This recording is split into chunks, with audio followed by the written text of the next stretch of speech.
On today's episode of That Was Us, we're diving into Season 4, Episode 5, Storybook Love. Rebecca plans a special dinner to reunite the big three after Kevin and Sophie get married. But when things don't go as planned, she's reminded of the very first meal she shared with Jack in their new home years earlier.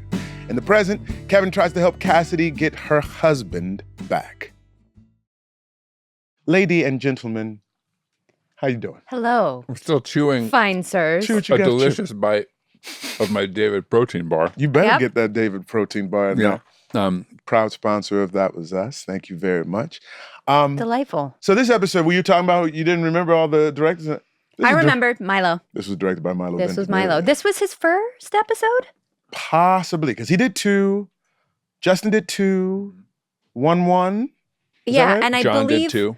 John did 2. season 5 was a wash because of COVID. Because of COVID, yeah. It was just too challenging, Sure. I think, to have like actor-directors that season. So I Right. believe it was 4 4 and 6. and then 6. That yeah. makes sense. But I do remember Milo in this Yeah. as a director.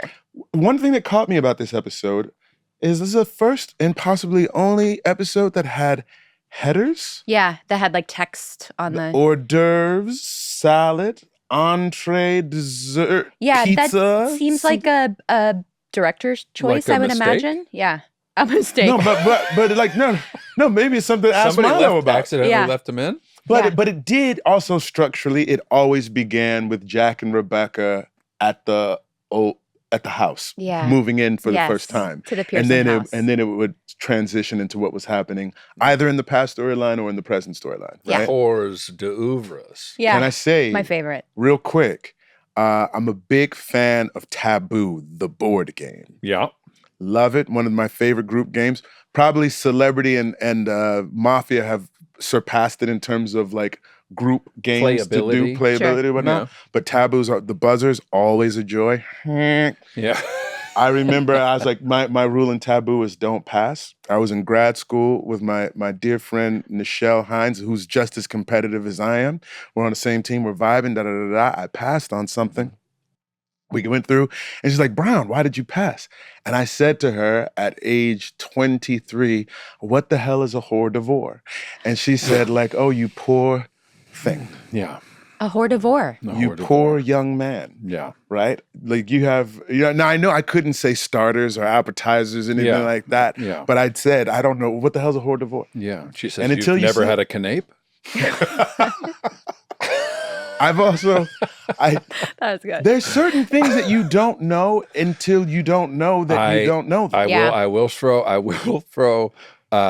Rachel Sullivan under the bus. Let's do it. When I'll do Ryan Michelle Bethany next. when we were first met and we went to the store and she was looking at a list and trying to figure out how to buy crudites.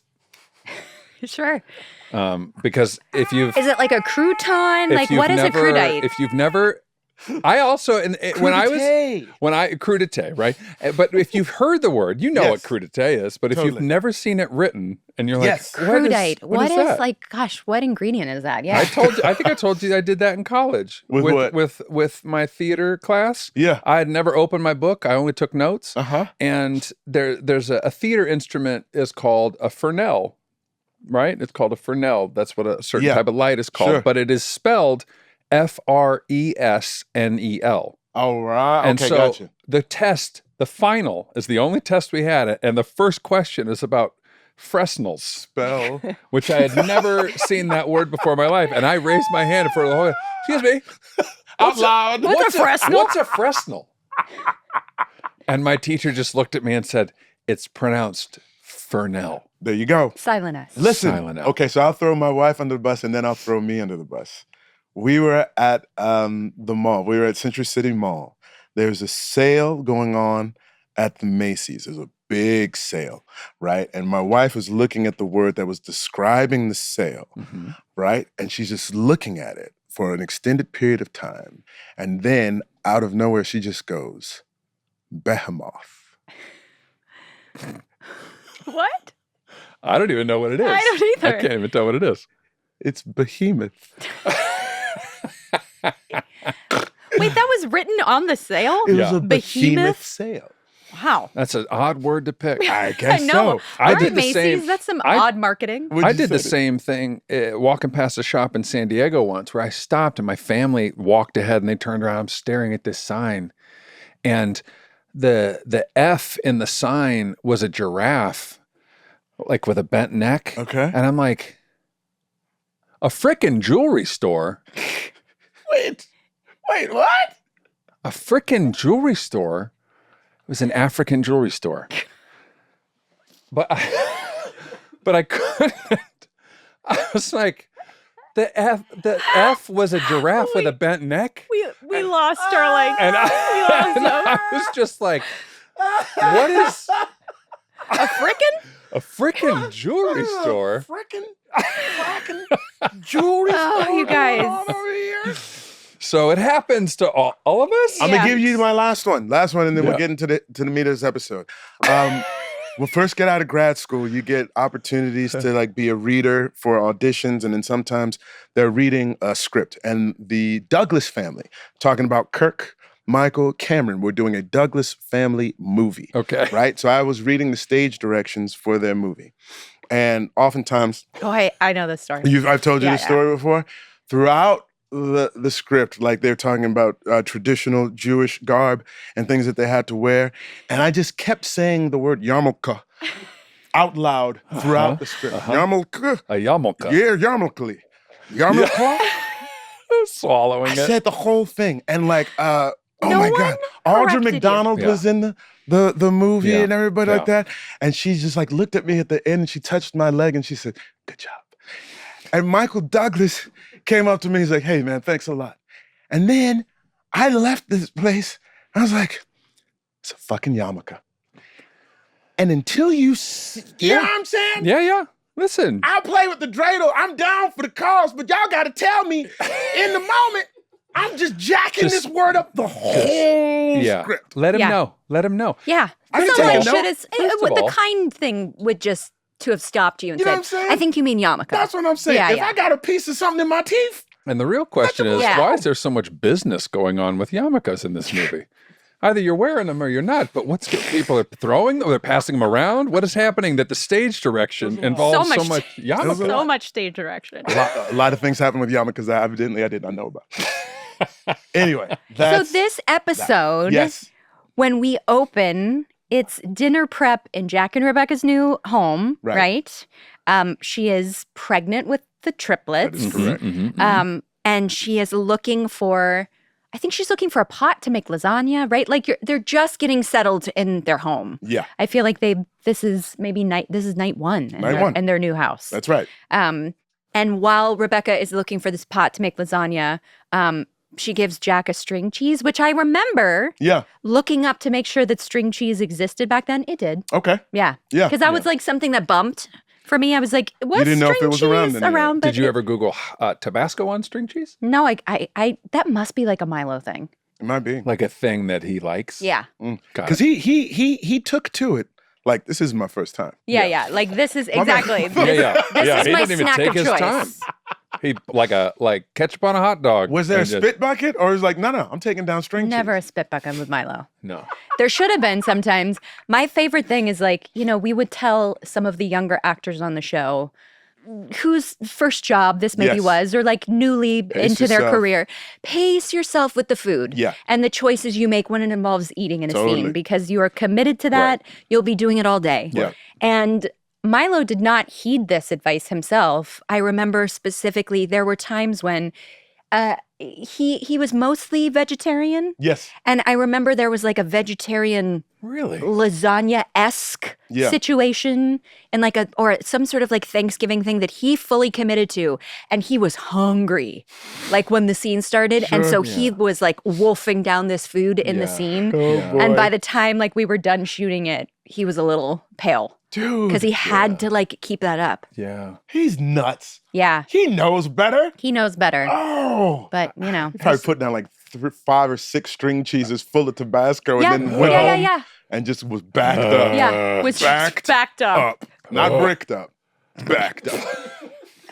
Way to bring a full circle. Thank you very much. I appreciate it. So we sort of should we do that whole storyline, or it kind of weaves into like weaves. we kind of go back and forth. Let's do the dinner. Let's do the dinner because you're in that whole thing, and we meet Kate and Rebecca in their new home. They've been there a month, right? So they're still getting settled. There's a Bed Bath & Beyond bag. I saw that Rebecca was like, taking some table linens and stuff out of Sure. it brought me back to 1999. That's it. Is that it doesn't exist anymore? I don't Yes, they have stores. thought they I went- feel I like they're thought they all went- kind of going by the wayside. A lot of it's just online now. Anyway, I did wishing notice you I rest. stopped getting those coupons. Yeah. They were prevalent. You They know what were. I'm talking about. Yeah. And they are putting together this big dinner to celebrate Kevin and Sophie. Yeah. Wait! Oh my God, you guys! We missed the biggest revelation of all in the last episode. This is very true. Go ahead. Holy cow! Tell them about 404. Tell them what happened that we Hold forgot on. to mention. We forgot to mention in 404 that Kevin leaves a voicemail for Yes. Rebecca and Kate Yeah. that he got married. There you Him go. and Sophie got married. That's right. Yes. And the episode ends with Rebecca trying to digest this information, right? Yeah. Correct. So now we smash cut to this episode. Rebecca, they've moved into their new home. She's throwing this big celebratory dinner to honor Kevin and Sophie. Randall and Beth, who Yep. are now a couple officially, That are is coming to this dinner as well. Yes. Miguel is, Kate. Miguel's been around. Miguel's been around, and Helping Kate, them move in. Yeah, Kate mentions that, Yes. and Mom is sort of like, you know what? He talked the realtor down. He helped get the gutters fixed or Yeah. whatever. I think that it leaves that deserves a dinner invite, right? Absolutely.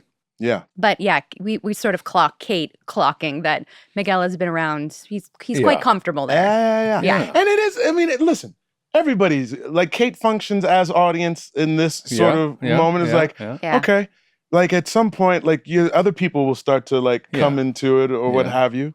But no, it doesn't seem like other people are. We're what, a year and a half past his passing at this point? I'd say probably a year. About a year. Yeah. About a year. About a year. Yeah. Okay. Okay. Yeah, where it's still Okay. fresh enough Okay. where conversation is still being had about, Yeah. it's okay for us to find the joy in life. Right. And we're going to have moments that we wish he was here for, but we can Yeah. look back on. The flip is, like, the flip side of this is, if I passed away, Yeah. I would expect my best friend to be over at my house all the time too, Yeah. Yeah. right? Like helping or Yes. checking in, or you know what I mean? Like, Yeah. like we all know that where this is going. Right. So there's like this thing, but But there's that's also not like always everybody's story, That's not- obviously. right. It's funny because I feel the same way as you. But like if Rye said, she said, Rye said, if she dies, I expect a good 5 years of mourning. I'm like, come on, man. Yeah. 5. Thank you. Thank you. 5 years? Yeah. You just want me wearing black, Yeah. sad? Well, you, Like- can, you can cry on dates. Yeah, I can cry on a date, but let me go ahead. Yeah. That's all I'm saying. Yeah. 5 years. Thoughts? Thoughts. What's the mourning period? I mean, I feel like this is where it gets tricky because, like, everybody's there's so much judgment. There's Yeah. so much judgment for the character Yeah. and for people in general of like Right. what the timeline should be. I mean this earnestly, like what the timeline should be when somebody loses a spouse Yeah. or a loved one before it's like culturally acceptable for Okay, them to move yeah. on. Yeah. And I find that so like infuriating in a way because it's like it's like that's Yeah. for no one to designate like what works for someone else. Sometimes like things just happen, like someone walks into your life, Yeah. like just appears and Yeah. it's unexpected and but like it's I don't know. Let's talk about the appropriate time to mind your own business. It's always.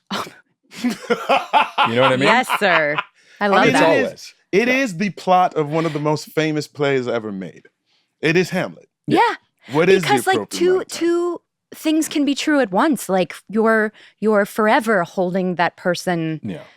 with you, and that loss is Yeah. inescapable, and it's never far from top of mind, and you're allowed to find joy again. Yeah. And like there is no guidebook for how and when that happens. Right. And I feel like I always felt very protective of Rebecca and what did eventually happen with her and Miguel. I mean, because to be quite honest, that was a long time in the making. That was a decade before like things sort of ever shifted into anything romantic. But again, even for people to like, to pass judgment on that always. I don't think you can pass judgment on anybody after 365 days. Yeah. I think 365 is solid. Before that, you can is murky, right? Like I think a month is too soon. Sure. I think even 6 months. A month is suspicious. Wait a minute. I think 6 to 12 months is gray. I think anything after 12 months, yeah, that's, I don't know. Just throwing that out there. Sure. That's what I feel. Yeah. That tracks. Send us an email. What are your thoughts? Yeah, what are your thoughts? I'm curious to hear what everybody thinks. Or someone that's maybe perhaps been in that position. Comment below. Is that how you do it? Arlene Brown. Right down there. Arlene Brown, my dear, dear mother, never remarried after my dad passed away. And she would go out on dates, but nobody ever serious enough to like bring home except for this one dude. This one dude, and I didn't like this guy. But it was, I didn't like him because he would, I would watch Batman, the animated series, because this is in the 90s in high school. And so I had this chair, which was my dad's old chair. And I would set it up in this room and I would go in and I'd turn the TV up loud and I'd turn off the lights and it'd be like, and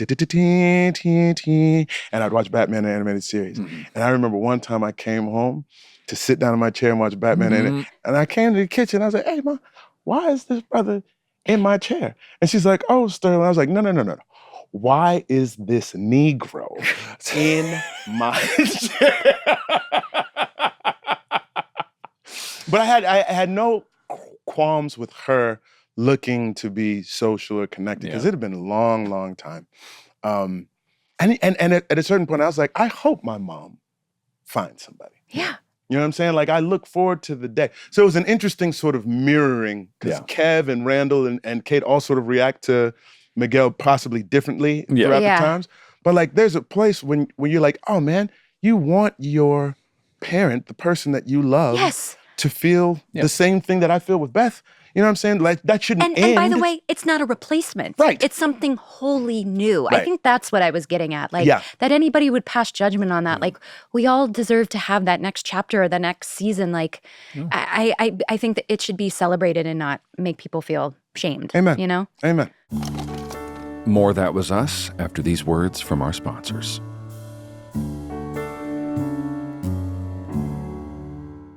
There's something about this time of year that makes comfort a priority, and Bombas nails it. The basics we wear every single day matter. Socks, tees, underwear. Bombas makes the kind you actually look forward to putting on. Guys, let me tell you something. For the next several weeks, you're going to be calling me Johnny One Sock.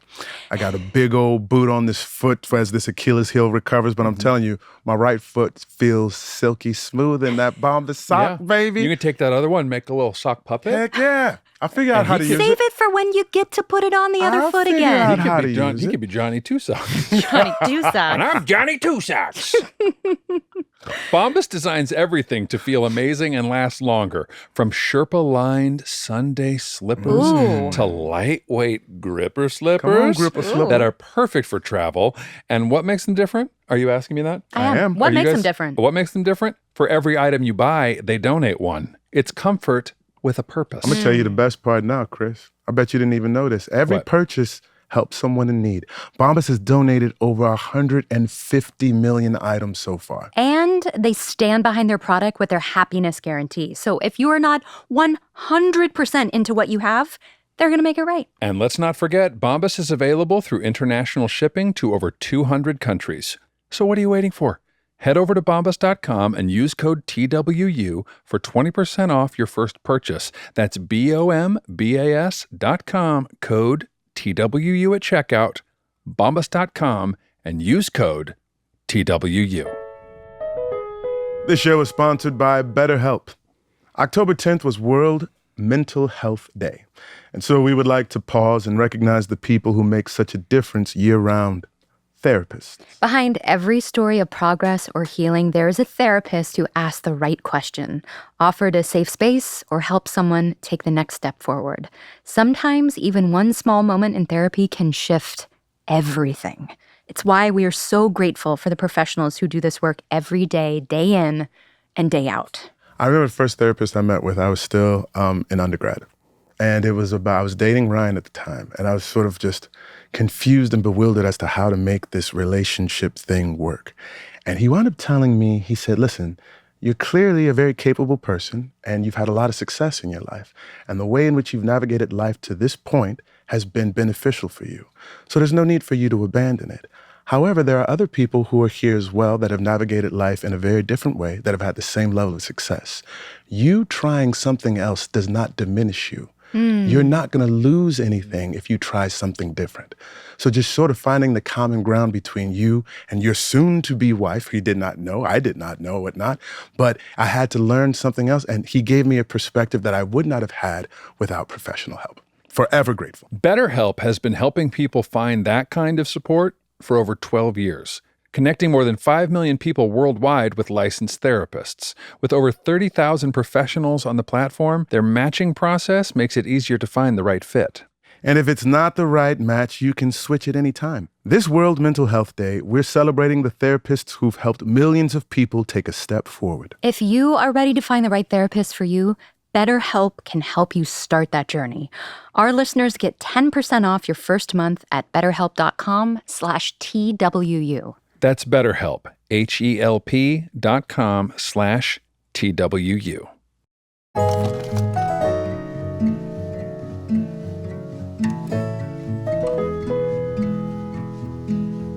Okay, so you're preparing. Everybody is arriving. Yes. Beth is there with Randall first. And does she give you the gift before Kev comes in, or Kev and Sophie come in first? No, Beth and Randall are there first. Beth and Randall are there first? Yes. Because they're talking about how weird it is still that they got married without telling anybody. Did she give you the housewarming gift then?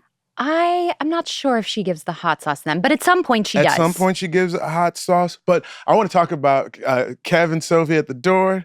And he's like, hello, wife. And they're like, I call her wife. And this is how we enter places. And he picks her up and carries her over the threshold.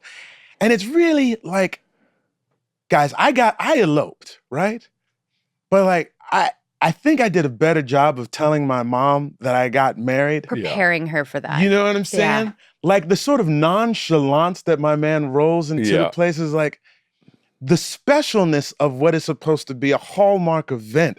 Like you've sort of taken it away from everybody, and it just sort of seems sort of commonplace, right? I don't know if like what you were feeling in the midst of it and that, but please speak to it. Yeah, I think that's exactly it. It's like, I think she was really blown away by this decision. It's so unbelievably unexpected, but also like it's done. There's nothing to do about it other than like, well, I have two choices. I could either have no relationship with my son and make him feel awful for this choice that he's made and not including me in any way, or I could choose to celebrate it and look at it as this joyous milestone in his life and our life as a family and sort of move forward. And she chooses the latter, thankfully. But it's tough. I think it's also just like there's so much of this phase of Rebecca's life where she's just like in survival mode and treading water. Like we're not far removed from,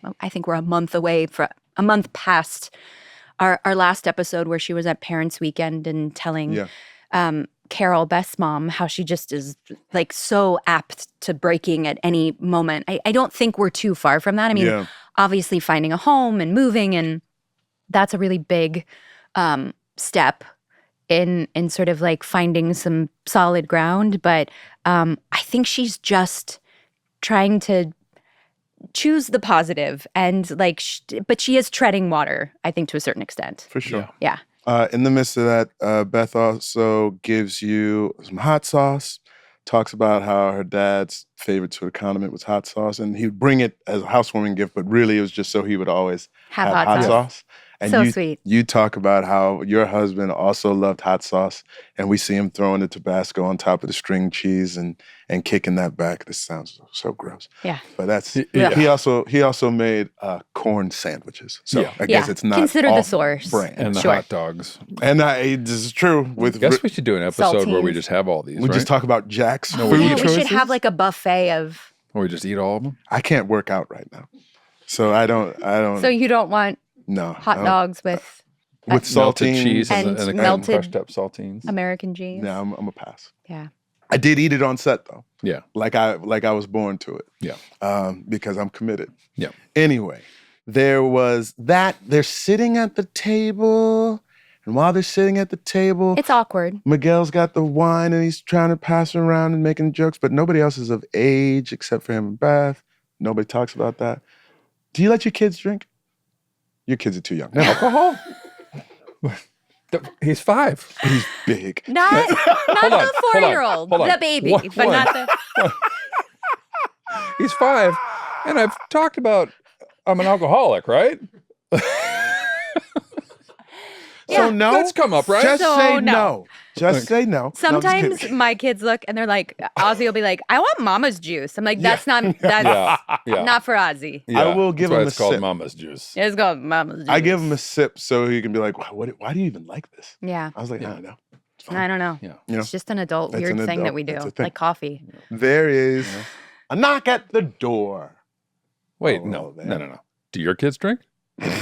Yeah, he just said. They've had I sips. missed it, I I allow missed them it. to Yeah, taste good, it. I allow sorry. them to taste it, and, Sorry, they're just basically, why do you even do this? Yeah. Bing bong. Wait, by the Who's at way, the door? but before the door, Yeah. Kevin, the dinner is awkward, and I believe is it Beth that asks like, "Why did you guys decide to get married?" Yes. And then they go into this silly, nonsensical story about how they were in New York and they saw that like the Princess Bride was playing at a movie theater, and it was like And then a this vendor had like, and Randall's like, wedding rings? He's like, close. bracelets. But jewelry nonetheless. And it just seemed like it was meant to be. And everybody's like, What? I guess we Scratching need to their add a heads. new movie to our Princess We need Bride? the Princess Bride. to our rack we over most there. certainly need the Princess So it'll be Bride. the Princess Bride, Jerry Yeah. Maguire, and Police Academy 3. Yeah. Yeah. Within out the That's 3. a good one. Okay. Yes. Good call. Good catch. Good call. So then the doorbell rings. Doorbell rings. Who is it? It's Mark.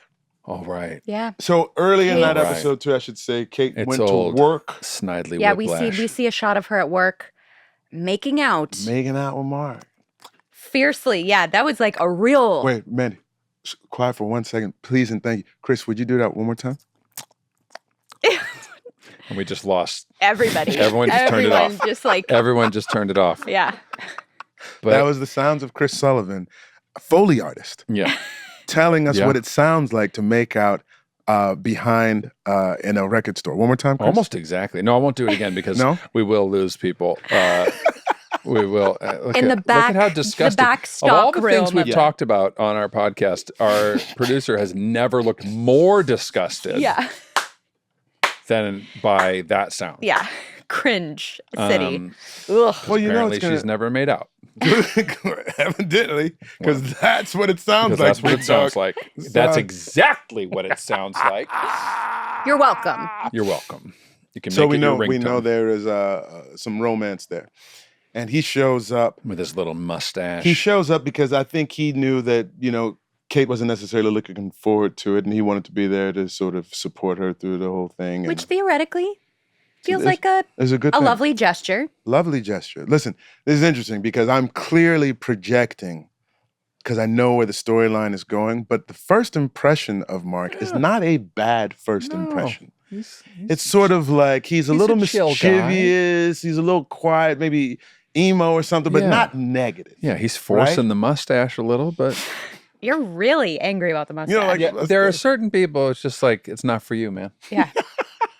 I Shave it, move appreciate on. you trying, but it's not for you. Yeah. Yeah. I get it. And does he say like everybody? She says this is Mark, and does he introduce himself As Kate's boyfriend. as Kate's boyfriend? Because I remember writing a note like, is he Whoa. going to say boss? Is he going to say? And he goes, no, Yeah. I'm Kate's boyfriend. yeah. Yeah. And I think even she was a little bit like, Oh, We are. oh, yeah. Well, that's that. I'm Kate's boss friend. So what happens? What is this sort of like critical moment in this dinner that everybody winds up going Into the kitchen. into the kitchen? I think, does Kate go first or does Kev go Gosh, I'm first? trying to remember. They They all all- end up in there. They all wind Somehow. up in the kitchen. The kids wind up in there first before mom gets there. And Kate is sort of commenting on the fact that it's crazy that you got married, dude. Yeah. Like, you didn't tell anybody. You just sort of went off I'm and supposed did to it. be your person. You know what I'm saying? Yeah. Like feeling a little left out of this whole thing. And then Randall's like, well, what do you guys think of Beth? And Kev's like, yo, she's awesome, right? And Kate's like, yeah, she's really great. Like even her eyeball has a beauty mark. Didn't know that was a thing. Yeah, right? she's perfect. Sort of admitting a little bit of her own insecurity in the midst of it. And she's like, well, what do you guys think of Mark? And Randall like sort of abstains. And Kev's like, not for you. I don't like him. Yeah. I don't like him. They're immediately protective, both of them. Immediately. Just knows. You know what I'm saying? He's like, I just don't like him. Yeah. Yeah. You can just tell. Yeah. Like, what does he say? It's like escargot? Yeah. Like, Yeah. I remember when they tried to get us to do it. We didn't have to try to do it. Yeah. You just know. Yeah. Right? So then mom walks in. That guy is a cooked snail covered in garlic and butter. You like escargot? No. Yeah. Texture? Do I like it? It's No. just a vessel for garlic and butter. That's right. This is the same thing we talked about with lobster.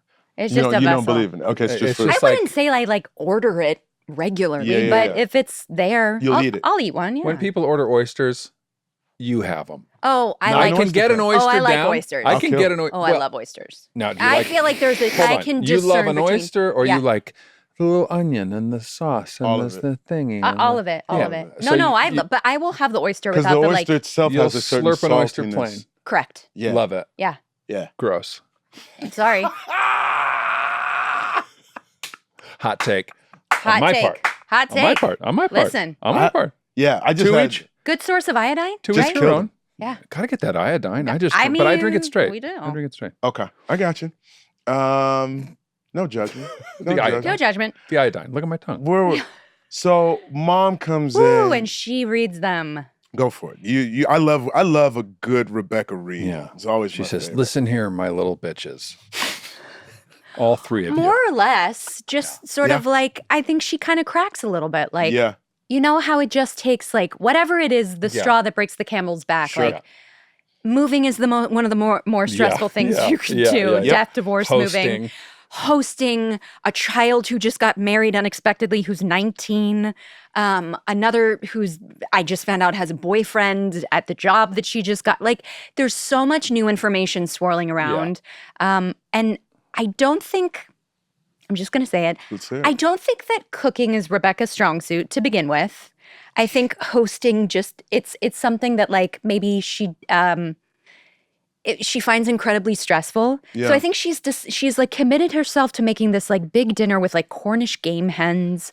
It's all gone awry, If right? we really think about the show, the only person in the show who can cook is Randall. Yeah. Everybody, Yeah. the rest of the show is populated with horrible meal disasters.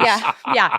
And Rebecca definitely is a player involved. She's I don't think she's a great cook. Right. I think she can make passable food for the kids, but this was a bridge too far. Yeah. I think she really like committed herself to like making something that was well beyond her skill set. Sure. Yeah. She's very stressed out.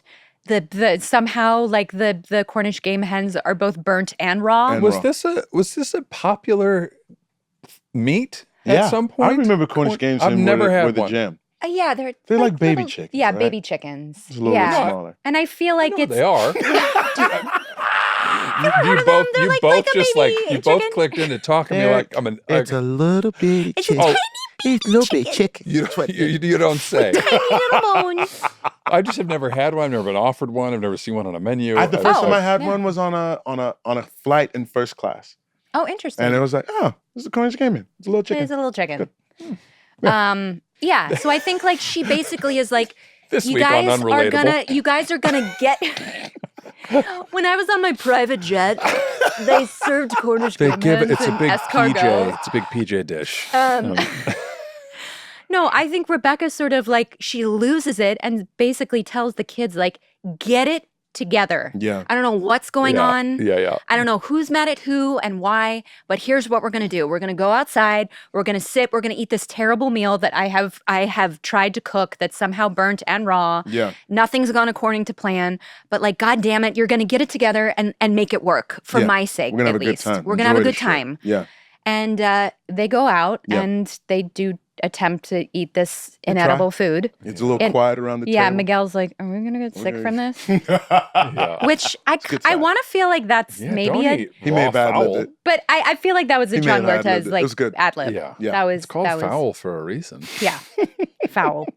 But in that, you start talking about like, look, we need to be able to talk about all of it, right? Yeah, Without us devolving into anything. Like we can talk about the good and the bad and allow it all to be present as we sort of move forward. Like that's the gist.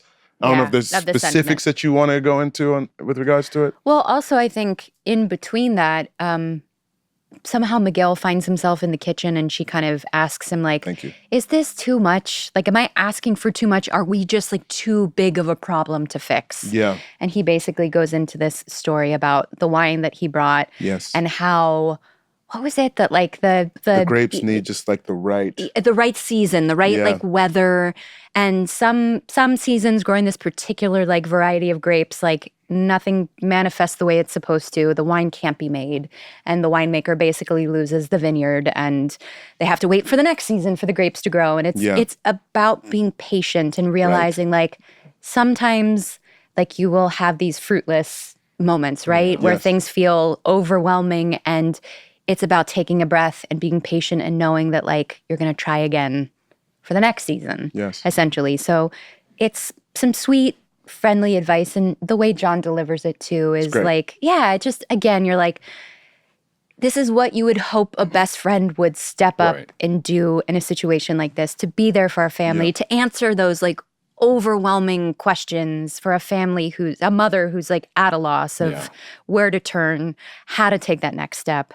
And then I think that prompts her to go out and talk about like, you know, taking his advice of like waiting out the bad years and May I being add to, patient. to that scene? Yeah. It's one of the first moments that I sort of clocked. And I don't know if it's Mandy love for John or Rebecca's love for Miguel, a little bit of both, or just like, there's a look that you gave him when he first starts to like tell the story of like, this guy being around is good for me. Yeah. Mhm. But it wasn't just like, it was a look of like, friend or not friend. This guy being around is good for me. Oh, that's interesting. Like I felt that in that moment. I don't know if you. A little bit, yeah. I Yeah. think it really felt like you could see why he and Jack were best friends. Sure. You know what I mean? Like this moment of like I think connection. there is this gratitude. I truly, truly never played it or thought I about hear you. like what comes in the future. That's just a because Mandy I don't think that I think it really takes her by surprise. Yeah. Yeah. But there is a love, like a certain level of thank God for Miguel. Yeah. Thank God for Miguel. Mhm. Like in every way, you know, for his friendship, for those Jack Pearson-esque, you know, stories and way of like relating something back to like the bigger picture. Like all of that is something I think she really needs. Like this is also a family where there aren't a lot of like friends populated Sure. throughout. And he's one of like, he represents so much of that. It's so interesting because there's that whole storyline too about how grateful Kevin is to have found Nikki because of his old connection to Jack. Yeah. And we Personal never brother. we never see Kevin going to Miguel for that. Yeah. Right. You know what I mean? Like he's right here. We saw He's been here early, the whole like we have time. one scene One early scene. on. Yeah. Right? But like if you want to know Jack Pearsons. Jack Pearson, like even before your mom. Yeah. Well, Yeah. I guess while it was So you met at the same yes, time, they but- basically essentially end that scene with like, we need to be able to talk about your dad Yeah. and Jack and celebrate him in those moments. And yes, it's going to be hard at times, but like we need to talk about the hot sauce, Right. you know, Yeah. moving forward, and that's going to be okay. And it's like she's giving herself permission to do Totally. that as well, like in her grieving, healing journey. Yeah. And it's beautiful, and it ends with Rebecca giving the bride and groom a little gift, which is like she learned one of the songs from The Princess Bride and like plays it on the piano for them, and like right. and it's weaves into like montage for the end of the episode, as our show likes to do Yeah. so often. But so that's that. Do you enjoy the singing of the songs of the princess and the brides? I mean, do I enjoy it? I just was listening and I was like, ooh, that was a weird pitchy, like sometimes I feel like they throw these things in at the last minute of like, oh, and by the way, you're gonna learn to surf in this episode. It's like, Had you oh, by the been- way, Yeah. you're gonna. It wasn't so much like learning the piano. I'm not a piano player, but it was more of the like this. Like I just didn't know the song. I know the movie, but I was Okay. like, oh, this is like a part of the soundtrack, and like, I think it was the credits song. yeah, like I just feel like it could have. Like, yeah. Should we do? Personally speaking, I feel like the episode could have done without it. It wasn't essential. This is not Hot making take. The, this is not take. making the live podcast. Hot is this not? take. Hot take. It's not Yeah. going to be at the live show. Yeah. Yeah, you've heard our announcement. We're going to be playing some music live. This didn't make the cut, the This set list, won't okay? be on the set list. Yeah, so temper your expectations. But yes, so that's kind of how that storyline ends. With the pizza, is there anything else that happens after you guys, like they say, I'm still hungry, everybody's like, Yeah. we're still hungry, they wind up getting pizza, keep the change. Anything else to add to it? That's when the Oh, song... well, I guess like we weave when Rebecca's talking about it, she takes this moment to sort of talk about the first night they were Jack and Rebecca were spending that first night, how it sort of culminated, right? That they're trying to make their lasagna. this She is ends good. up This is making it. important. And she has to tell this funny story of like, it reminds me of, this night that we were in our house for the first time and we're just about to sit down and a bird flies into the house and your father was deathly afraid of birds. They're all like, yeah, he was. It was Yeah. It's cute. It's like cute. me and raccoons, yeah. So he It's true. there's another story there. Yeah. And Rebecca goes on to tell that like Jack gets a tennis racket and a pillowcase and is trying to chase this bird. And I'm like, what is he gonna do with the tennis racket? Like, hopefully not hurt the bird, but try to coax him into the pillowcase and then I think get him he's outside. Whack the crap out of that bird. But he makes this ridiculous sound when the bird flies at him, and it was hilarious. fun. And Yeah. we're all cackling and laughing. Like I'm recounting this story for everybody, and like this tough guy, superhero Jack Pearson, Sure. was scared of a pigeon that flew in the house. Yeah. But basically, again, like we need to be able to tell those stories Right, and not just look back with sadness. There has to be Correct. this joy and this fondness for like the fully realized picture of who this man was. And we're giving ourselves permission to do that moving forward. So it ends with them ordering pizza because they're still hungry because that meal was inedible and all is well. All is well. Like everybody's kind of like lovey-dovey, coupled up, Yeah. etc. And, conspicuous, like mom's not coupled up, but Miguel's there, and so it's all good, right? Yeah. Yeah. It's all good. Okay. What else? What's the next one? How we about doing? Beth and Randall? Let's do, what are Beth and Randall doing? What are they doing this episode? Well, Tess is stressed about school.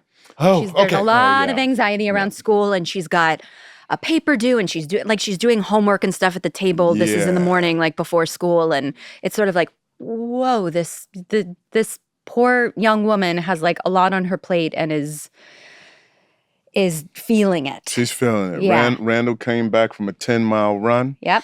Beth was like, 10 miles? She's like, yeah, just kept going and I felt good. This is awesome. Connects with his daughter. They're in a good place, it seems. Deja's upset about not seeing Malik because we established at the last episode that they were going to cut that off, right? Yep. Then she starts talking to her sister and to her brother-in-law, his sister and brother-in-law, about a gift that is coming. Kate's worried, like, I don't know what it is, but like Randall's like, it's a surprise. It was my idea. Kev said it was his, but it's really mine, but we did it together, so don't worry about it, right? Yeah. Then we see Randall at work. He has been sort of blowing off this councilman. A couple of weeks ago, he was supposed to meet with all these guys, but he stayed because one of his constituents came in to talk about the buses. Correct. And so he missed that. drinks with him. Yeah, he missed drinks with him, and now he's back to catch up, and they're about to sit down, talk business, talk food deserts and other things. And he gets a call from his daughter's school, and he tells the councilman that, I'm sorry, I got to go. My daughter had a panic attack. And it was a real sort of interesting, like in that moment, because I'd forgotten this storyline. And the idea, like when you think about your kids and you think about you and your partner and like, oh, they're going to get like the best parts of them and they'll get the best parts of me. And that's And you'll it. see this reflection of like the best of us in the world. And you don't really think about the other things, right?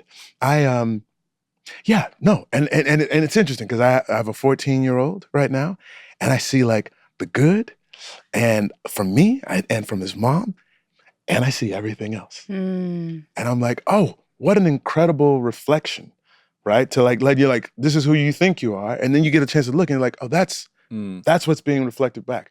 Good, bad, ugly. You know what I'm saying? Yeah. And then it makes you sort of take ownership and be like, okay, how can I be of service in his growth by actually furthering my own growth? Yeah. You know? Right. Yeah. Because it will be imprinted. Yes. Yeah. For sure. You got to you thinking hard. What you got? Listen,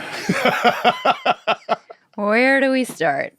we're big personalities as it is, based on what we've chosen to do with our lives. So there's a lot to imprint. So it's all becoming, more and more clear. I was talking to Mandy about this before we started recording, about when you switch over to serious voice with your kids. Yeah. And I'm trying, my biggest growing edge is patience in my life, just patience, period. Same. Patience.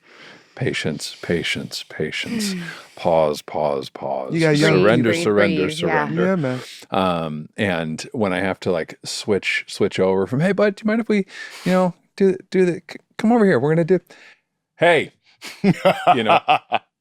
I've asked. Now I'm telling. Yeah. Whatever the switch is, and Bear has figured out a disarmament where he switches and turns to me and said, "Dad, I really wish that you would be nicer to me." Yeah. And there's no Yeah, argument. same. There's no way to counter that.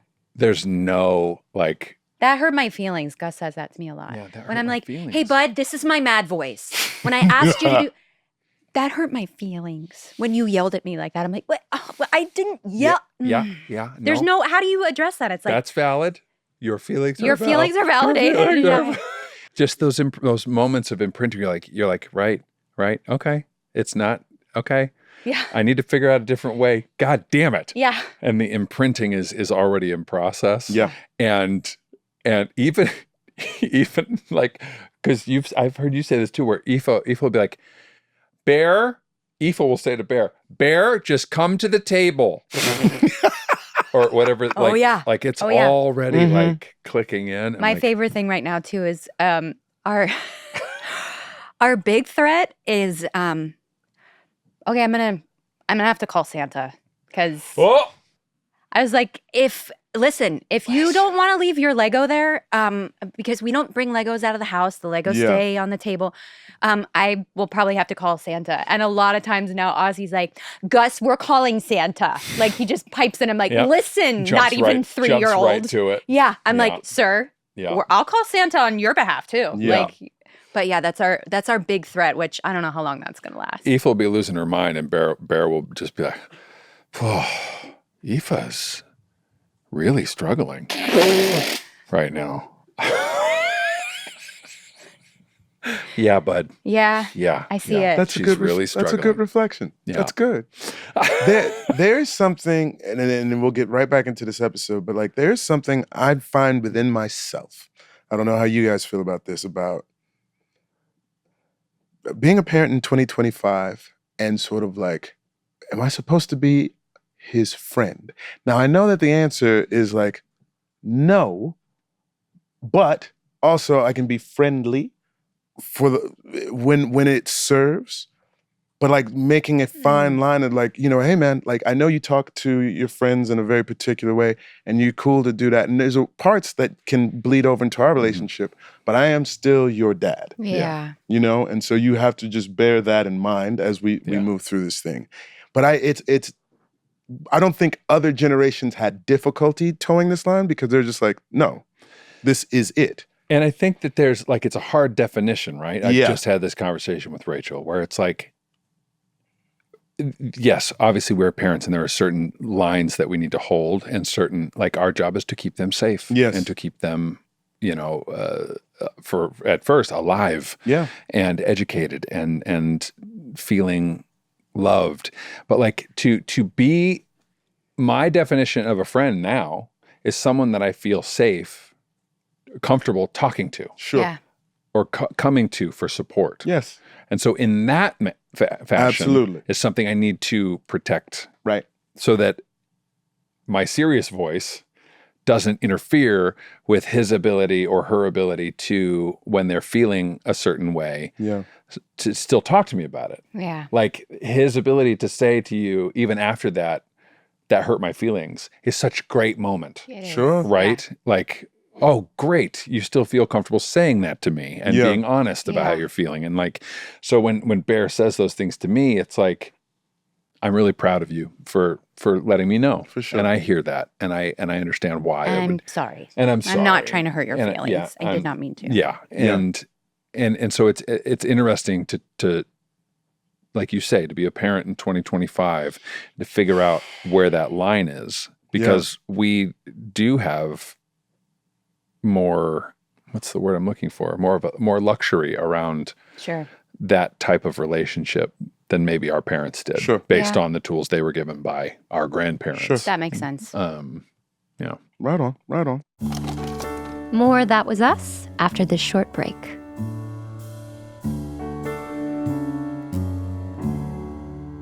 You ever have those days when you're running nonstop and suddenly you realize you haven't eaten a real meal yet? That is when I reach for a David protein bar. Same. They are perfect for those busy mornings or even after a workout, packed with 28 grams of protein and only 150 calories and 0 sugar. That balance is wild. I first tried David about a year ago, and I have been obsessed. Haven't deviated from a David yet. Like, they're my absolute favorite protein bar. Protein exclusive. They are delicious, folks. So let's be real. Most protein bars are either candy bars in disguise or taste like cardboard. Yeah. David hits different. Fewer calories, more protein, and honestly, they taste amazing. Do I like the cookies and cream? Do I like, who likes what? Yeah, is it chocolate chip cookie dough or it's chocolate chip cookie? That's always going to be my jam. Peanut butter Anything with chocolate chip. peanut butter chocolate chip, please. Fantastic. Yeah. Plus, that iconic gold packaging is so luxurious, and they're the easiest snack to grab when you need something satisfying that won't derail your goals. You know, I reach for a David protein bar lots of times, but just when I'm leaving the house. Yeah. The boxes are in the drawer near the front door. I just grab one no matter where I'm going. I keep a couple in the car. Same. I keep a couple in the car too. For sure. And you can really taste the difference. High quality ingredients, no sugar, no gimmicks, just protein that works as hard as you do. That's why I always have David protein bars with me. Right now, David is offering our listeners a deal. Buy 4 cartons and get the 5th free at davidprotein.com/thatwasus. That's davidprotein.com/thatwasus to get your 5th carton free. You can also find David on Amazon and at local retailers. Just use the store locator on their website. Humans aren't perfect, but David is. You know, with the holidays coming up, I've already started thinking about meal planning and what I want stocked in my freezer. Having good food on hand makes all the difference, especially when it comes to family dinners or those last-minute gatherings. That is why I love Omaha Steaks. Omaha! My last order was a wide variety, a cornucopia I like that. of protein. Plethora. All different kinds of steaks, pork chops, sausages, Come on now. burger patties, I like chicken cutlets. All the Yes. things. All the things, because if I'm going to get my protein, there's got to be Diversify your variety. portfolio, Gotta be baby. variety. I got you. Honestly, it's the kind of quality that you would expect at a steakhouse, but right at home. Yeah. Plus, I got some burgers and comfort meals in my freezer, which makes weeknight dinners effortless. Omaha Steaks has been America's original butcher since 1917, and now is the perfect time to stock up because Omaha Steaks' early Black Friday sale is here. Come on now. Omaha Steaks offers unrivaled quality and variety, and every bite is backed by their 100% guarantee. The early Black Friday sale is the perfect time to shop for the best deals. Plus, orders placed by 6 p.m. Eastern ship same day. Save big with Omaha Steaks. Visit omahasteaks.com for 50% off site-wide and an extra 20% off select favorites during their early Black Friday sale. And for an extra $35 off, use promo code TWU at checkout. Terms apply. See site for details. That's 50% off omahasteaks.com with promo code TWU at checkout.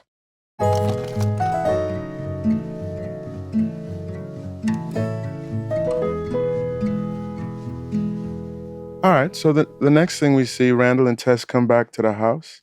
It's quiet between the two of them, and he just simply says, "You want to talk about it?" She's not really interested. Beth comes in, and Randall sort of explains what happened to Tess at school is explained to him by the counselor, like her accelerated heart rate and sort of, seems like it was brought on by anxiety. Yeah. And he says, I think you may have gotten that from me. And she says, stop saying I'm like you. I don't want to be anything like you, which is something Brown feels like he's going through in this moment right now. Like not said as explicitly as that, but in attitude, you're like, I get it. Okay. Yeah. It's cool. And it's interesting because on my IG feed, it sort of came up. It's like, this is a natural part of being a teenager. Yeah. It's sort of asserting your independence by pushing away from your parental units, right? Yeah. And a lot of things that parents can do to exacerbate the situation is to take it personally. Right. Ugh. Right. And lady and gentlemen, I'm gonna tell you right now, easier said than done. Of course. Yeah. But just remember this voice in your head as it comes up and be like, can't take it personal. Yeah. We went to San Diego for a soccer game. He had 2 soccer games on Saturday and Sunday, so it was just the 2 of us driving down there. A dearth of conversation. There's nothing. I was trying to inspire different things, whatever, head in the phone, etc. And at the end of the trip, like he did something that was particularly frustrating, and I raised my voice, and then he went even quieter, as if it were possible. And I got to the house. And I was thinking about, like, should I take this away from him? Should I take this away from him? Should I do this? Like, he's got to learn that there's a certain way that you speak to adults, especially your parents, et cetera, et cetera. And then I came across my IG, and this guy was saying this thing, like, you can't take it personal. This is a natural part of their development, what have you. One of the worst things that you can do is punish them, right? Like, if he hasn't done anything that, like, outside of the way that he's treating you has been egregious or whatnot, then you just sort of understand where he is. Yeah. And like the goal, the gift, and like Rebecca does this beautifully, especially with Kate and its articulation. You keep showing up. Mm-hmm. Like you cannot remove yourself from the situation, because then that thing of safety that you're talking about and sharing is like, oh, if my love is conditional, if me just being this particular way makes you go away, then I definitely can't trust you. Yeah. And I even told him, this morning, I said, big boy, daddy loves you. You're one of my favorite people in the whole world. And sometimes I get really excited to spend time with you because I know time is fleeting, right? High school is busy. You have a very busy schedule. And so just the 2 of us in the car, I'm excited to connect. And so when it seems as if you are less enthusiastic to spend time with me, I do get a little sad. I said, now listen, I'm going to keep showing up for these things. Like, I love watching you play soccer. I love watching you develop new skills, et cetera. But I would love also just the journey and enjoying the journey as much as I do watching you do your thing. Yeah. So I'm going to keep showing up. We keep doing this thing. And I love you so much. If you could find it in your heart to like find enjoyment in my company, that would be great. And if you don't, that's okay too. But I'm here. And he goes, okay. That is very helpful, man. That is very helpful. I'm like, I am committing that. Can you clip that and email it to me? Yeah. Listen to in about. But I say it, but I'm also still actively saying it to myself. Sure. Because it's not like a lesson learned. It's like, Brown, don't forget. A lesson learning, Yeah. Okay. Wow. So she said, I don't want to be anything like you. And Beth shares with Randall. Go for it. That William also suffered from anxiety. Yeah. And so I think there's this idea that Randall's never really talked about, that his like sharing genetics, like you were just saying, with someone. Yes. And now thinking like, oh, wow, like I also am sharing this anxiety with William. Like, I think that connection was something that just didn't occur to him until this moment. Like, it also was passed on to me from somewhere. Yeah. And so I think, do you think it was a revelation for Randall that that's how it struck me watching that. So. That Beth sort of recounted this is something that William confided in her. Right. And did you know that your dad also had the same struggle with anxiety? Okay, that's how I took it as well. Huge. So I feel like this is a real gift for him to hear that. Like, massive. wow, okay. I mean, especially growing up in a house where you don't share genetic traits with anybody. Yeah. You know what I'm saying? So the idea that feeling disconnected, now at least there is some connection and explanation for something. Yeah. Right? And then like what's even better is like the explanation that his mom gave him, and what he shared with Beth is like the bubbles in the cup. Like eventually, like the bubbles settle down. Just wait for the bubbles to settle. And basically, she calls both her daughter and her husband into the kitchen, and winds up sharing this information with the both of them. And then she says, like, now, but remember when you start to feel it, and she breaks out seltzer, whatever it is, tonic, whatever, and she pours a glass, and she's like, don't touch it. She's like, I just need you to look at it and wait for the bubbles to settle, right? And their daughter softens. Tess looks at them. She said, somebody asked me about this boy at school, if I thought he was cute, and I had an opportunity to tell him, who I was, but I just said yes. And I feel like now I got to start all over again. And these little moments get me, like when Randall reaches over, grabs her hand, and I think he says something like that's got to be hard for you, or something. And that was it. And then she gets up and walks out, right? He and Beth have a moment. But it's, so I don't know if I told you guys, but Eris Baker, who plays Tess, was a PA on set for Yes. Paradise, season 2. So I'm seeing her grow up, right? She turned 20 while she was on set, and we met her at age 10 on the pilot. And it's just such a joy to see this young lady grow up. And I get like interestingly misty, because she's not my child, but like, She was for 6 years, Sure. 7 You know years, what I'm saying? For a long time. And it's just nice to see. I have 2 nephews who are schizophrenic. And it's interesting because I know my sister and I have a very interesting relationship. But like, as I was going through this storyline, I was thinking about my sister and the kinds of questions she may be asking herself about where does this come from, right? With her children. And whatnot. And so the idea of passing something along, right? And he says that to Beth, like, there's so much that I was hoping for, but the idea that like I passed this part of me my least along favorite part of myself is sad. And I don't know if you guys have anything within yourselves that you think about in those terms, but I can only imagine that every parent, to a certain extent, knows that we're not perfect human beings. Yeah.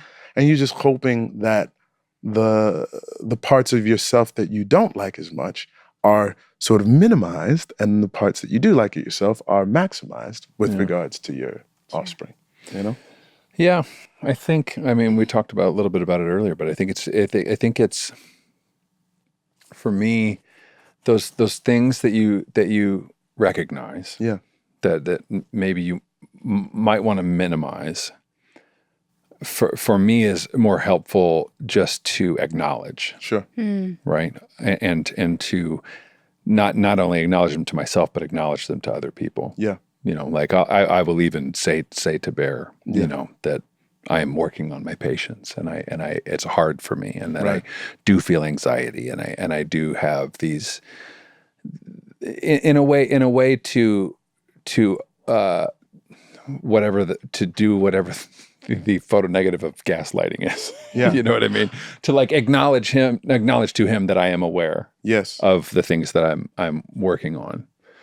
But they're also they are valuable coping mechanisms. Indeed.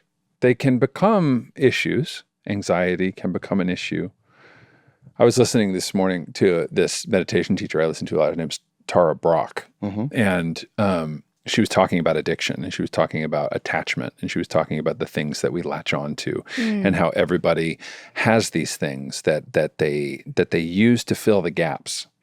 You have these emotional gaps as you are growing up, that if you are not served in a certain way, you will find something, whether it's sugar or food, or anxiety, to fill or like I have a genuine addiction to anxiety, because anxiety, one of the things she was pointing out was people who are addicted to rage, to anger, because it protects them. Yes. They use it as a protection. Absolutely. And they use it not only as a protection, but when you get angry, it taps into those certain parts of your brain that fire off drugs. Yeah. That fire off dopamine. There's a high, or for sure. adrenaline or whatever the thing is. And for a second, you feel in control, you feel all these things.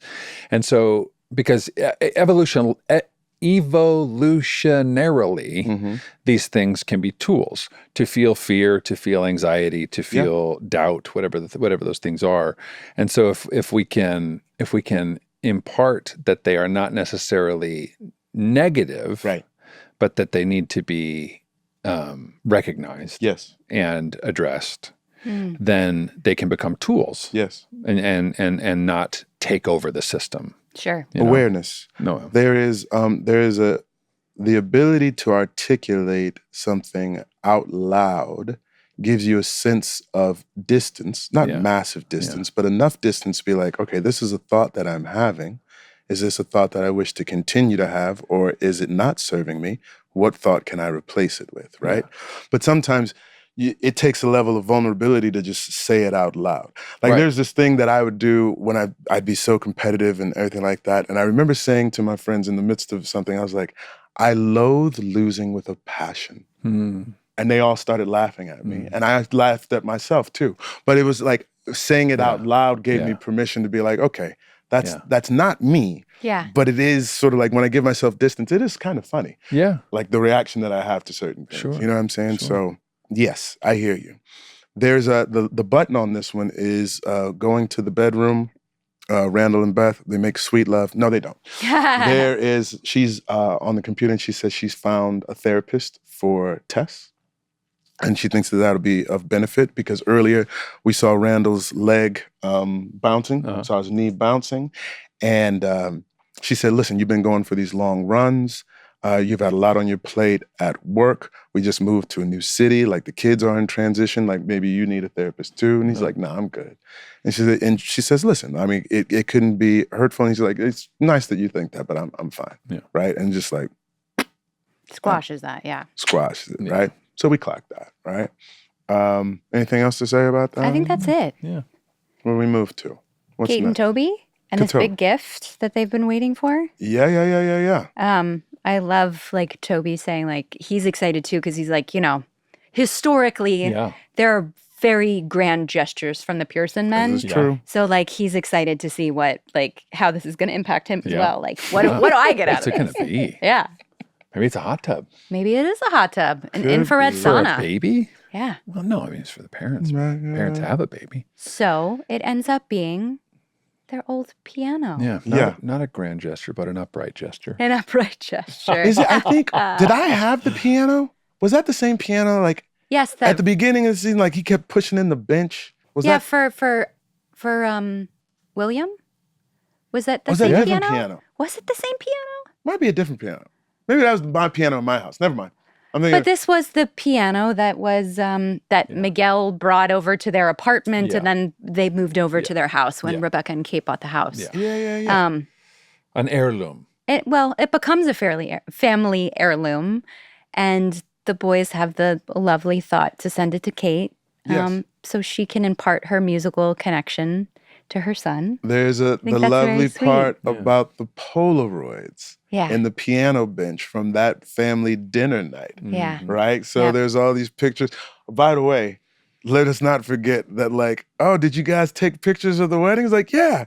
And you're like, Polaroids. Oh, yeah. And the first shot is like Kev's head cut off. Yeah. Like these are the wedding pictures that you took. Yeah. But something, a storybook story. But then it's kind of ironic. Yeah. It's all storybook, right? Oh, shows mom pictures of Mark, the douchebag. That's what I wrote. Okay, I just keep calling him douchebag, even though he hasn't done anything douchey just yet. And a quick side note, that was not a pitchy. It was pitchy. No. It's hold fine. On. No, it was not pitchy. This song is pitchy. The song is pitchy for sure. The song is a weird song. My weird warbly take was not. I was like, no. Taylor was watching. I was like, well, that was weird. And he was like, no, it was good. I was like, okay. His voice went up? Yeah, I was like, I could tell. I was like, that was confirmation. I was like, why did they make me sing that Let's song? put it this way. Taylor couldn't have sung it any better. Oh, that's it's very a weird kind. Song. It's a weird song. It's a weird song. I want to say it's like Mark Knopfler sang it. There was some sort of legit. It was very look at me. strange. Yeah. It's just a weird melody, but regardless, Okay. it happened. It's there. So let's They're immortalized Immortalized for all time. in episode 405. You always sound lovely. Oh, thank you. You That's always right. sound It's lovely. fine. It's That's true. right. The sultry tones of Mandy Moore. ladies and gentlemen. Yeah, storybook story never sounded so Kev, good. Oh, sure. let's go to Kev, Nikki, Cassidy, right? They're Kev's trailer next to Nikki's. Convo's a bit stilted, but Kev's making an effort trying to get this dude to open up. And he starts telling the story about like, he's like trying to like, what do you know about my dad from, before me? And he's like, not too much. And he's like, well, I remember this thing that he used to do where we get the ice cream that comes in the box and he'd open it up like a piece of cake. I've and never then- seen that ice cream. No? No. Oh, yeah. Yeah. You never had the Neapolitan joint when it comes in the box and they have the colors like bing, bing, bing? Well, but it was always in like A tub. a tub, like a Breyer's tub or No something. bing bing bings? No bing You know what the bing. box is? The box is, I think, not for ice cream. It's for ice milk. Do you know? And it's like There's a a difference? different sort of thing. Talking about milkshakes? No, like it's less expensive ice cream Because Oh, it's not okay. cream, it's milk. because it's milk. And so, like, for some reason Got in the it. box, Which it is just why it's also holds- harder. It's and harder. and you can unfold it and it's and it doesn't just fall out, I see, right? I see. So Okay. you can actually slice it. Because I remember, like, we had a lot of ice milk, and we also had a lot of like the big tub ice milk things. with the handle. Thank you. Yeah. Thank you for not letting me be alone Yeah. in that. With like the fudge ribbons in There it you sometimes. go. Come on Yeah. now. So he tells the story about how my dad would open up the box and like he would cut it like it was pieces of cake. And Yeah. Nikki doesn't say anything. He just sort of like Yeah. is playing it close to the vest right now, right? But it turns out, do you want to just finish that? The ice cream storyline? I'll get to it. All right. Well, it's all right. I'll get there. I'll get there. Jesus. I'm Sorry. trying to tease Be it patient, out. Sully. Jesus Christ. I think the episode's over. Anyways, smash and like and subscribe. Teasing it out. They're going to this hockey game because Cassidy is going to be honored Right. Yes. there, right? And so Kev wants to show up to support. Nikki's like, you got to come with me, etc. They're going to meet Cassidy's husband. Ryan, and Yeah. I didn't know his name was Ryan until like the end of the episode, by the way. I was trying to remember. I just wrote Cassidy's husband. And then I was like, oh, Ryan, that makes sense. That's my wife's name. obviously. Obviously, I should makes remember. sense. I should remember that. I remember everybody named Ryan. Ryan Gosling, Ryan Coogler. All the Ryans. All the Ryans. Yeah, I know all the Ryans. And Name 'em. he's Wait a minute. Name them. You know all of them? Name them. Costner. Coogler. No, sorry, Kevin. My favorite Ryan. Costner. Coogler, Yeah. Gosling. What's my man's name? That's it. That's all of them. Reynolds. Yeah. Who made American Horror Story? American Philippi. Murphy. Philippi. Cruel Intentions. Good work. That's it. That's all the Ryans. That's all the Ryans. Yeah. There's got to be That's it. somebody else. Seacrest. Seacrest. Don't forget Seacrest. All right, this guy. All right, cool. That was Moving fun. on. That was fun. Glad Well, we did that. we'll do this segment once an episode. It's a winner. They're at the hockey game. The husband hates hockey. Ryan hates hockey. Nikki is sort of jonesing for a drink. He's feeling very uncomfortable in Too space. much noise, too much watching people stimulus. drink, and he's like, I got to get out of here. Yeah. And he wants to be left alone. And Kev's like, I'll come with you. I'll keep you. And he's like, no, dude, just leave me alone. And I get it. You know, when somebody is an addict, like, are there rules there? Are you? It feels like Kev is trying to act as a de facto sponsor, so to speak. But do you have? What's the relationship between sponsor and sponsee? Kevin is doing his best to be of service, but he's also leaning full into codependence and So it's not right. It's not terribly healthy. I mean, Yeah. if you were to take somebody like who was in Nikki's state to a sporting event where people are spilling beer all over the place, Not it's the not move. exactly. Okay. Conducive environment to someone who's in the midst of Yeah. healing from, Gotcha. is in recovery. Who's dealing with PTSD and Correct. there's air horns Yeah. and Totally. like, you know. Totally. So Nikki takes off, right? He's staying there with the husband, and husband's into his phone. He's really not, He's not paying attention to attention Cassidy being at honored all. on the ice. As the ceremony's going on, he's like, I'll take off. You can bring her home. Like, adios, right?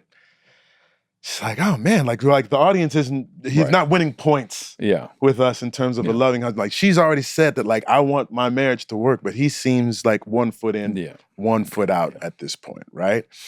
Kevin and Nikki have a conversation. He comes back to the trailer. He's like, I'm sober, don't worry. Everything's fine. He talks about how he doesn't like people, but he goes, that thing that you learned from your dad, that actually came from our dad. And our dad was a bit of a hard ass most of the time, but every once in a while he could be a lot of fun. And he would start off by saying, like, how good were you today? Were you like little good, medium good? And based upon how good that was, that's how big of a slice of ice cream that you would get, right? And they show it in the flashback. And thank God they show this moment, because you don't see too many moments of joy between the Pearson men of that generation. Yeah. But that was like a moment of like him trying to introduce some fun. And so then he says to Kevin, like, how good have you been today, right? And he cuts him a slice of ice cream. So it's a sweet moment, right? Mm-hmm. That's the end of that thingamajigga, I believe. Yeah, I think that's it. Is that everything? That's everything. It sets up quite a few things. That's why I was like, because we get to it in the next episode. Because we get to it in the next episode. Yeah, Kevin more or less tells Cassidy, like, I think your husband still likes you. Yeah. Oh, is that in this episode or next episode? It's in this episode. It's in this episode. Yeah. Where, because the husband, Ryan, is like, dude, Kev's like, what's up with you, dude? Like, this conversation's in this episode? Yeah. It is. Where he's like... He drops them off after the hockey game, right. Cassidy and her son. Right. Mm-hmm. And he comes out of the house and is like basically to have words with Kevin. Like, yeah. And gives a really valid response to why he's been behaving the way he is. Yeah. I met my wife at age 15. We bumped each other. We've been in love like since then or whatnot.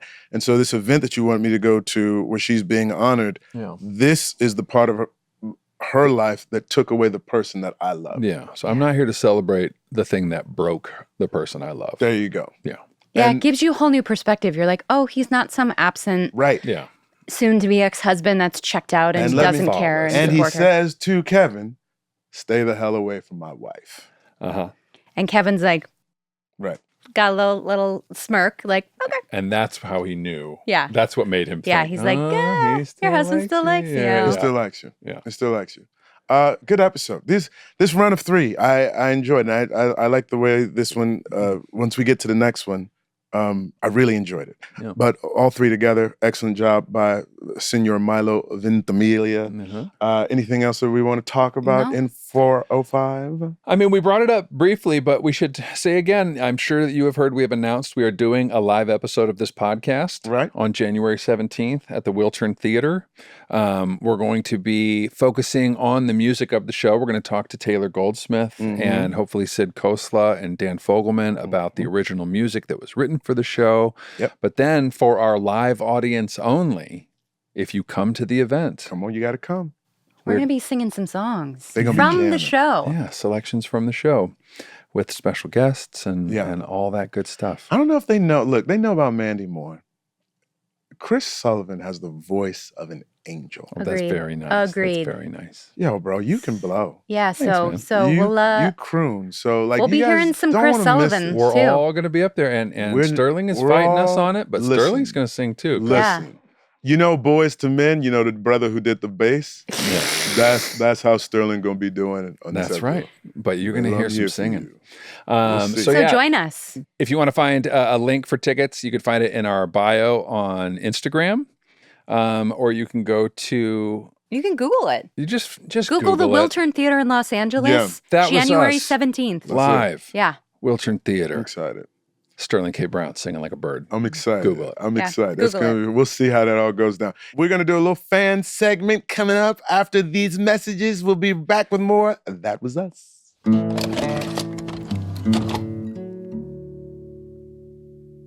All right, ladies and gentlemen, it's been a minute, but we are finally bringing back one of our favorite segments of the show.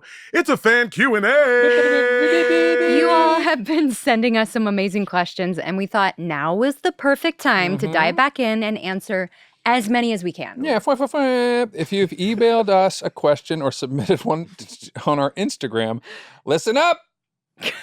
We might be reading yours today. Come on. Let's hear our first question. Let's hear it. Here we go. Here we go. Hi, Mandy, Chris, and Sterling. My question is, what moment on This Is Us shocked you the most?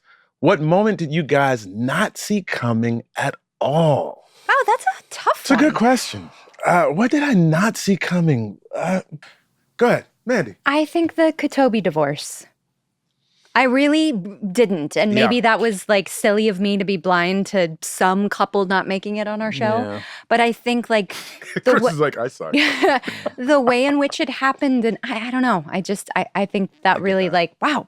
And her subsequently getting remarried. Yeah. To Philip. What about you? You clearly were not as shocked. I mean, Jack's death Oh, is pretty shocking. yeah. And The I didn't. how it happened. The how. Right, Okay. right, The right. how. Okay, right. okay. Not the that. Mm-hmm. But the how, like it was an excellent I don't know what word, kind of Misdirect, sort of. Yeah.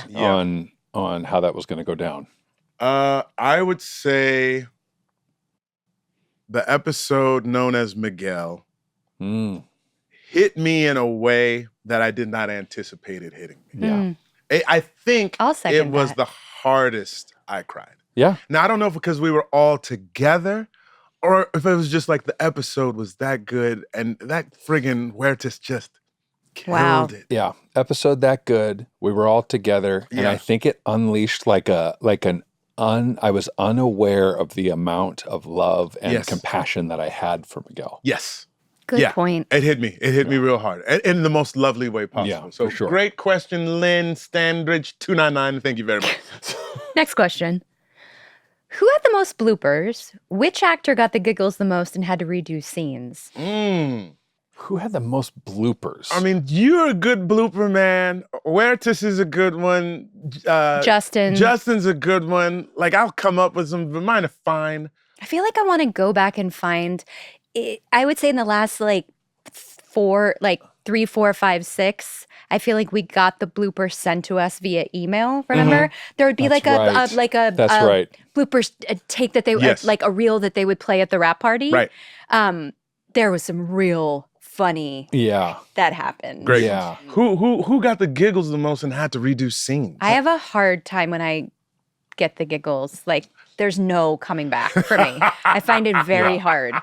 But I don't know if I got it too often because, as I've established on the show, when I was with Milo and that part of the show, I wasn't getting the giggles. Yeah, the not funny part. The not funny part, no. Yeah. It was a little more like, let's get down to brass tacks, let's work, which I love.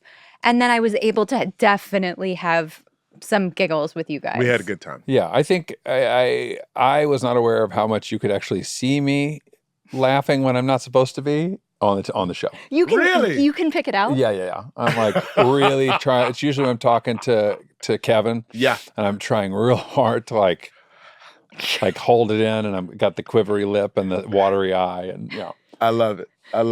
That's living it app. Who's next? Go ahead, Chris. I love us reading the names. At McCarth. It's at CCARTH. If the show is going to get a spin-off, which characters would you like to have seen the show continue to follow? It looks like our photo's leading us.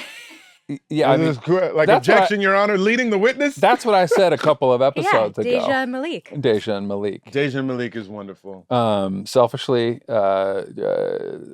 Toby's single life. Toby, the single life. Do we know if Tobes remarries? He does. He does. Yeah. Does he have any more? She shows up. She does. Yeah. Do you guys have any more children? I don't think I don't know so. if that question is answered, but I will tell you right here, exclusive. Yes, 4. We had 4 kids. Breaking news. That's a breaking news. I like that. Yeah. Right on. Yeah. We got a lot of Damons rolling around. Yeah. No, Deja and Malik is a good one. I mean, you could always do other generations, but I'm always still curious to see. You could follow anybody. Yeah. Really. I don't mean this, but I'm curious to see like that political arc of Randall's, like if it actually turned into something. Sure. Yeah. It's kind of interesting. So Yeah. okay. Good question, A. McCard. Turns out Randall joined the Secret Service and started protecting the president. There you go. Yeah. Flipped it. Who's next? This is Princess Mags. I love it. What?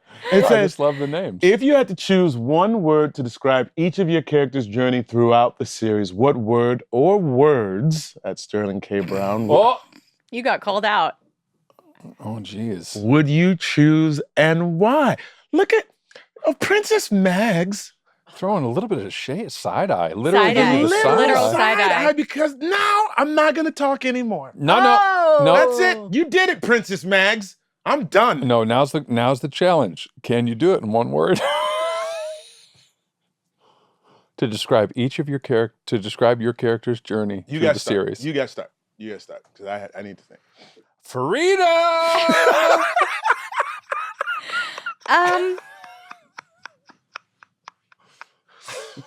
Triumph. Triumph.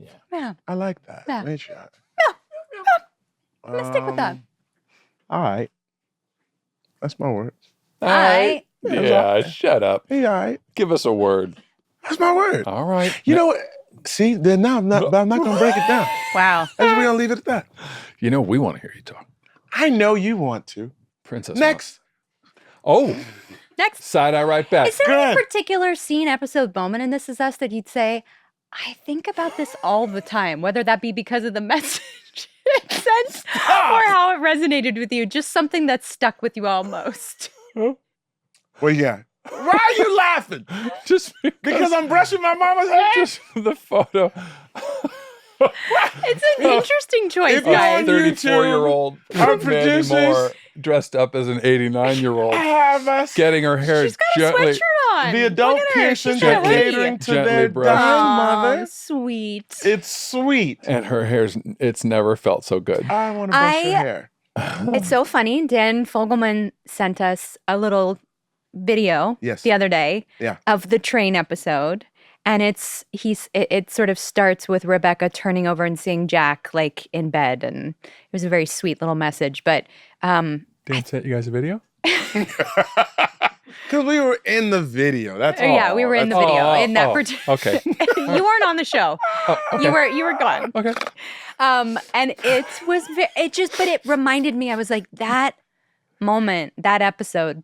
One day we'll talk about it a couple years from now. Yeah. But I think about that a lot. I think about that whole episode a lot. But I think about that particular moment of turning and seeing Milo and having to hold it together and just like. Rewatching it again, I was like, as a parent, it just is like it does sort of wallop you. Yeah. Just that idea of like I there's so much I want to do with them, and it just as a parent you think about that like, oh my gosh, there is gonna come a time where that's not possible, and so I think about that whole episode I'm with a lot. For your boy like Is it this. this one right here? Brushing my hair, Well, my you know, wig. so I will tell you, just because this picture is up, I could name several, but I remember saying goodbye to Rebecca, and Mandy just has to lay there, right? And I think Sue was the first person to say goodbye, and Mandy was like, "Oh God!" Like she's like, "I'm trying not to cry, and I'm supposed to just sort of be basically in a coma or something, you know?" Yeah. And I remember the first time I went in, and I was a mess.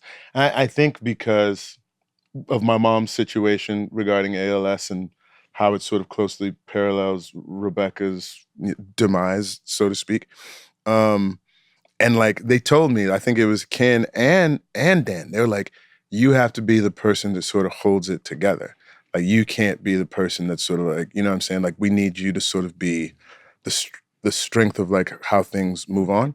And so it was basically just taking it out of your voice or whatnot. And I would say the lines just as I was supposed to, but my eyes were still just flooded, you know? But just sort of like, it was a great acting lesson because you can't allow the emotion to overwhelm the sense of what it is that you have to communicate. You know what I'm saying? I remember that pretty well. What about you, Chris? Actually, that whole episode where, I mean, it was over a few episodes, but once the entire extended family was gathered in that house. Yeah. I just, there was... Kind of magical. Yeah, it was really in Kevin's house at the end of the series. Yeah. And there's all these young actors around who are the would-be next generation of the Pearson family. You know, it gives you that little sense of feeling of future. Yeah.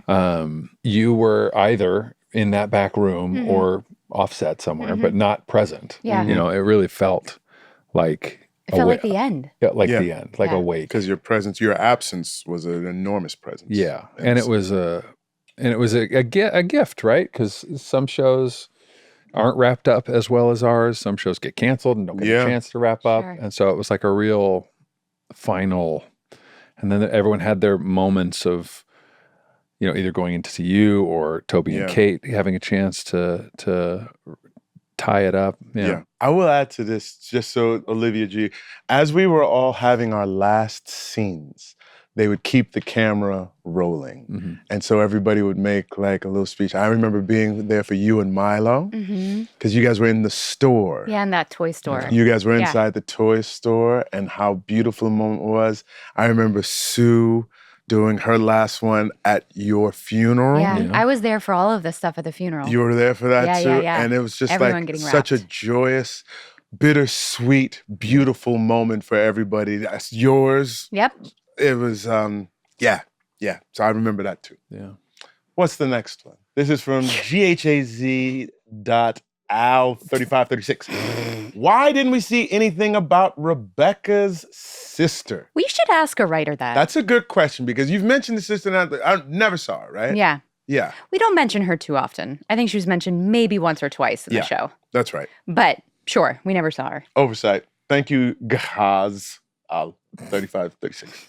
Next. Since you all weren't on set together at the same time, did it take a couple seasons before you got to know each other? Did the cast have any team building or social get-togethers? This is a great question.